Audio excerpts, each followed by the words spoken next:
Hey, good afternoon, Amy. It's amazing to meet you. Good afternoon. We are here to talk all things about your upcoming solo concert at the Vaudeville. And it brought me up with a line from six to solo.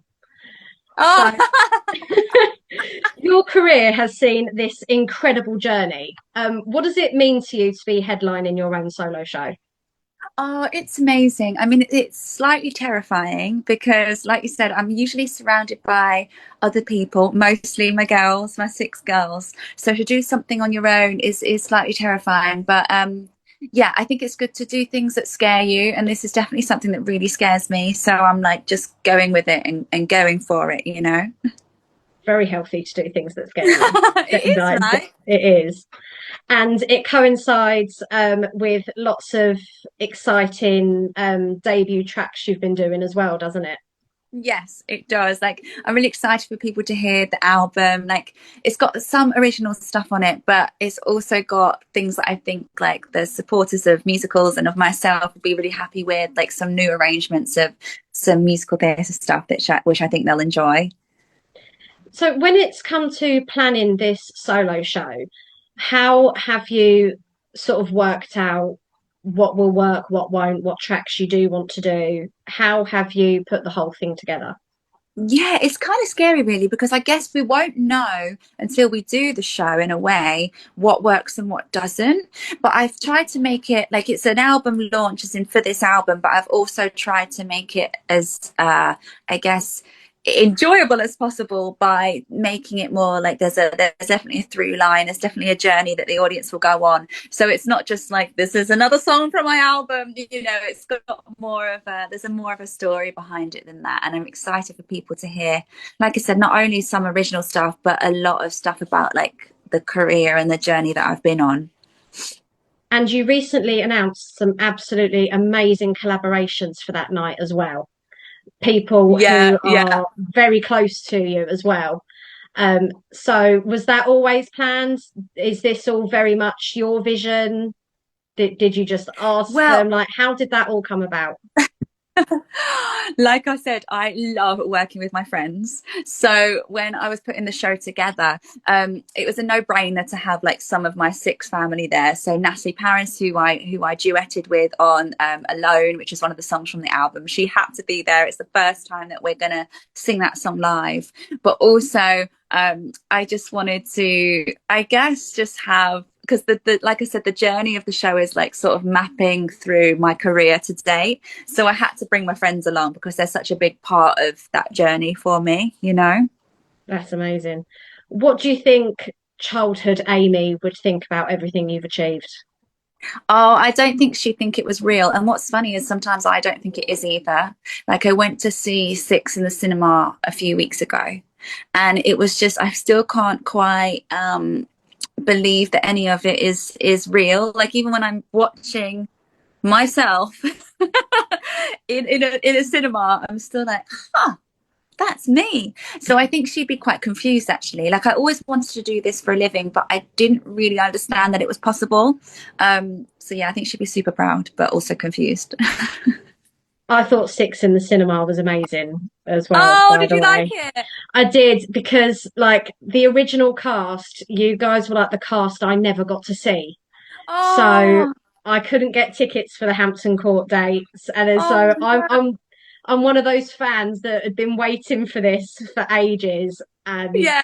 I mean, I pretty much cried the whole way through. Like, I thought it was Oh, incredible. I loved it. oh my gosh, I So love that. there we I'm go, a little glad. fangirl moment there.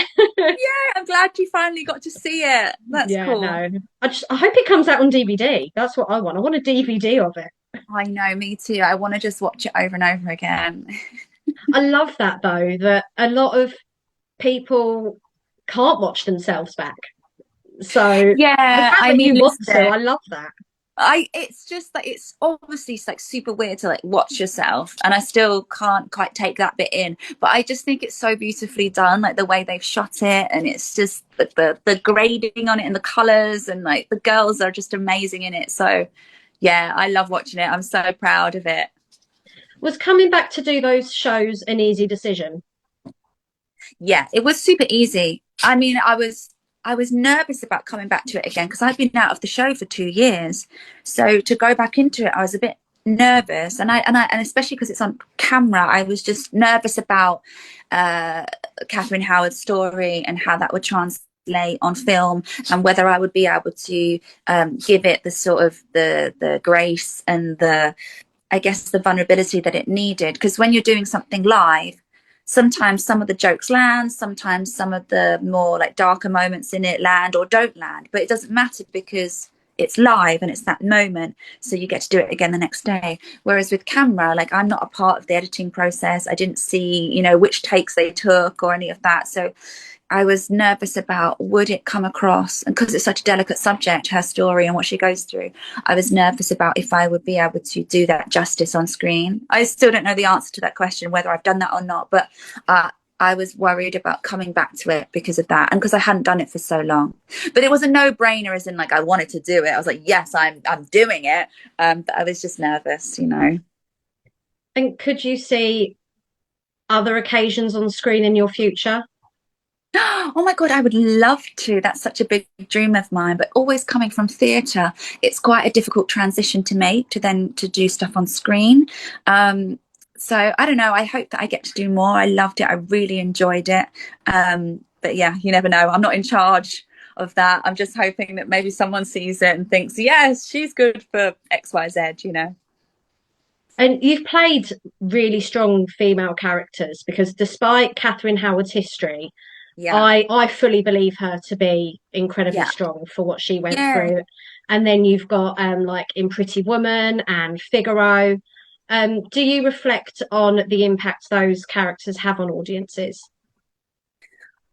Yes, definitely. It's definitely particularly with like Catherine Howard. That was such a journey to go on because I had so many people come to me and be so affected by that and her story and what she went through. And sometimes it would shed light on people's own experiences and make them aware of like maybe something that's happened to them in their past. So it was kind of it was amazing to be part of something like that, to feel like that the character that I portrayed has helped others. And there's definitely something in everything that you play that touches people. And that's such an amazing position to be in. Sometimes you don't realize the impact.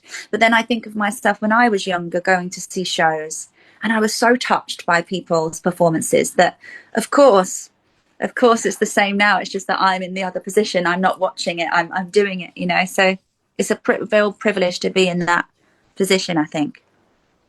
Who in particular did you look up to? Oh, Like so many who's people. inspired you? A big thing, a big like inspiration for my, like, I loved Les Miserables. Like, I always wanted to be in that show. And like one of the first things that I saw was the DVD of I guess it was the concert version, like a celebration, and it had like Ruthie Henshall in it and Leah Salonga and might have been Con Wilkinson. Anyway, but I loved that show, and that was a big inspiration for me. And especially like Ruthie Henshall, I loved her. Like, I just wanted to be her. So it's quite weird now thinking that, especially with the sixth movie, that there'll be kids watching that'll be like, wow, we love Catherine Howard, and that's me. That's crazy. Yeah, that is amazing. Especially as where I've been at work today, and I said to someone, I need to rush off, like I'm doing an interview, and they were like, "Who?" I was like, "Wow." And when I explained, I was like, "She was the original Catherine Howard," and they're like, "What?" Really? Yeah, isn't that mad? That's A crazy. tiny little showing off there, and I was like, "Yes, I have actually." So I love it. It's so definitely. strange, but I love it. A theatre career is really full on, especially branching out into a debut album and performances. How do you like to unwind? Well, I am very lucky. I have, I'll show you. Come here. I have this little munchkin. Oh, hello. Hi. Oh, she's growling at Oh, you. oh, And I'm this is, sorry. no, it's not at you, it's at this one. Oh, they're so fluffy. Oh, they're gorgeous. She gets very jealous of this one. So I have these two lovely dogs, and I live in a lovely leafy area. And for me, like, I love nature. I love being outside. So whenever I'm feeling like a bit overwhelmed, I just like go for a wander and go for a walk with these two. And that does really help me. I think that's really important, to sort of like get out in nature and get out of the the city and all of that, you know. Mhm. So following your debut, like your debut album and your concert, could you see yourself possibly then taking that on tour like singers ordinarily would? Or is this I going to would, be a one performance thing? well, I guess we'll see how it goes. I would love to, like, I would love to go around the UK a bit. I think it's important to do that. Like, everything shouldn't just be in London, you know, like London's amazing, but it would be amazing to get the show out to other people. So yeah, definitely I'd love to do that. I think I just need to see, it's going to be such a learning curve, this show, to see like people, how they respond to it, and like what songs work, what songs don't. So yeah, I'm intrigued, but yeah, I would love to do that. That would be a big dream. And finally, a lot of our followers online, they do aspire to be in musical theatre. So we Mm. always ask everybody what advice you would give for people wanting to break into the field. I think it's probably a bit cliche, but I do really stand by it, because for me, there's been so many moments in my career where I've nearly given up because it's quite difficult. And obviously, you're dealing with a lot of rejection, and most of the time, the rejection isn't really anything to do with your ability. So I think it's that persistence of like not you not letting it get to you so much that you quit. That's easier said than done, because I've nearly done that many times. And I actually did at one point just go, I can't do it anymore. And I wasn't really, took a step back from the industry for about 3 years. But I think for me, if you really want to do it, if you're listening to this and it brings you so much joy, then it's just knowing that even if you get knockbacks, just to keep getting back up and doing it again, because eventually you will get something, and it'll be worthwhile. That's absolutely amazing. And in a very quick nutshell, what could people expect if they book tickets for your concert? Oh, it's just going to be it's going to be a great night. You're going to hear songs that you all know, but maybe in a different way. Obviously, there's amazing special guests. There's some awesome arrangements of some songs again that I think you'll be really into, and also just hearing the album for the first time. You'll be the first people to hear it live. So yeah, come and check it out. That's amazing. Thank you so much. It's been amazing. Thank you. Thank Thank you for having you. me. Thank you.